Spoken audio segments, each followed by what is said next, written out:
Hello, this is David, competitive swimmer and sports nutritionist, and in this video I'm going to be doing a technical analysis of my swims at the Swim England Masters Nationals Championships 2022. I'd just like to start by thanking those of you that have already watched the videos of my races from last weekend. Of the 4 videos that I posted about it, I've already amassed over 450 views. So for those of you that have already watched the videos, a very big thank you. And for those of you that have watched the overarching summary video will know that last weekend didn't go all that well for me. Despite all the signs over the past year and in the build up to the event, making it look like that I was going to absolutely obliterate my previous personal bests and last year's performances, ultimately I didn't come away with any personal bests whatsoever. And despite a full year of training in comparison to last year, where it was very much trying to get up to speed with only half a year's of training following the pandemic lockdowns, I came away with some rather surprising and disappointing results. So the whole purpose of this video is to try and figure out why.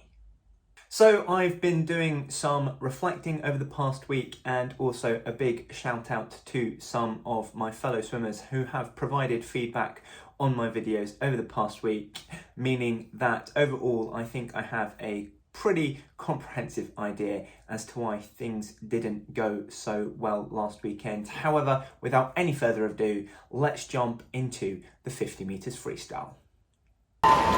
So a slight twitch on the dive means that I was slower going into it this year than I was last year. However, as you're about to see, I actually managed to recover this and am a shade quicker going into the tumble turn. But that's where things all fell apart for me this year. As you can see, last year I'm actually a lot quicker coming out of it, and I'm just unable to recover that time. And similarly, I also failed to finish head down going into the wall. So largely the big difference between this year and last year was the tumble turn, and the reason for that is that I was actually trying to be a little bit cleverer with my breathing pattern. So last year I actually breathed going into the tumble turn and then managed to push back out of it, whereas this year I actually held my breath going into the turn, not doing any breaths on the first length, and then coming out of it.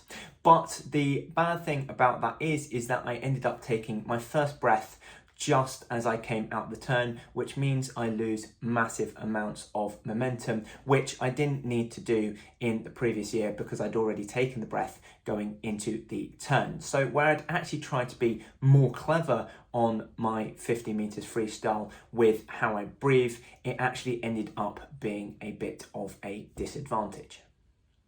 So moving on to the 100 meters freestyle, and unfortunately I'm unable to do the side-by-side comparison between races this year and last year because I don't have complete video footage of last year's race.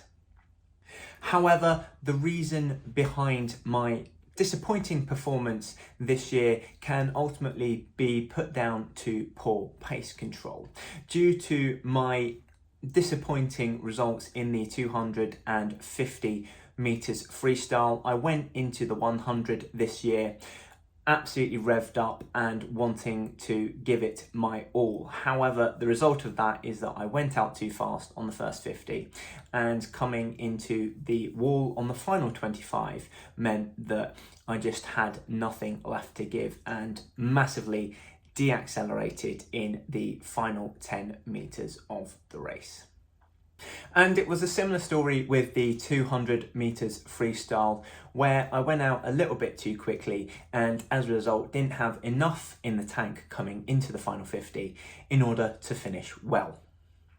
However, not everything came down to my final race day strategy, and as bad as it was, there were some factors leading up to the build up to the event which I could have done better in order to achieve personal bests last weekend. So on the face of it, maybe this one seems a little bit naff. However, my costume is 4 years old and therefore has lost a little bit of the buoyancy in it to really give me that added edge on top of a training suit, and apparently that can count for half a second on the 50 meters freestyle. So next year I will have to go out and get myself a new swimsuit to ensure that I've got that going for me next year.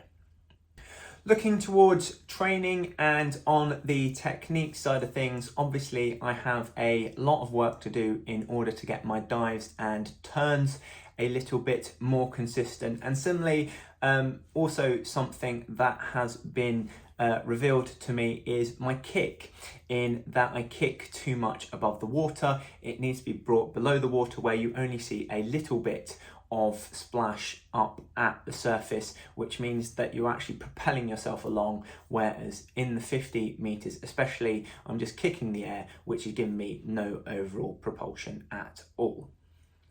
Then finally, looking more towards the intensity and frequency of training, and I think it's become abundantly clear to me that I wasn't pushing myself hard enough, especially since British Nationals in June of this year.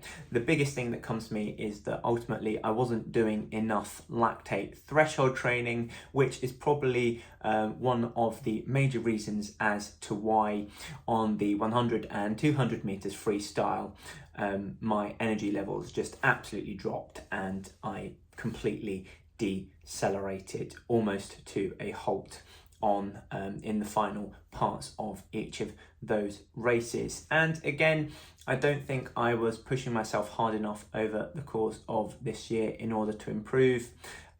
Based on my times that I was getting in galas, this looked as though I was actually improving, especially 3 weeks ago where I actually swam quicker.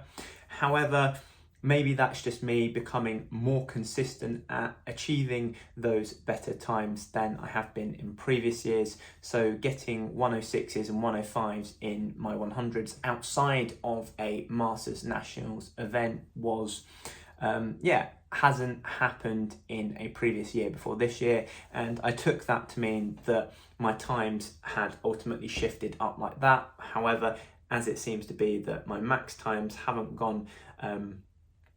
improved all that much, and have essentially gotten a little bit more consistent in that regard. So ultimately, one thing to work on from henceforth is my lactate threshold training and just overall muscular endurance, especially on the final 25 of the 100 and 50 of the 200.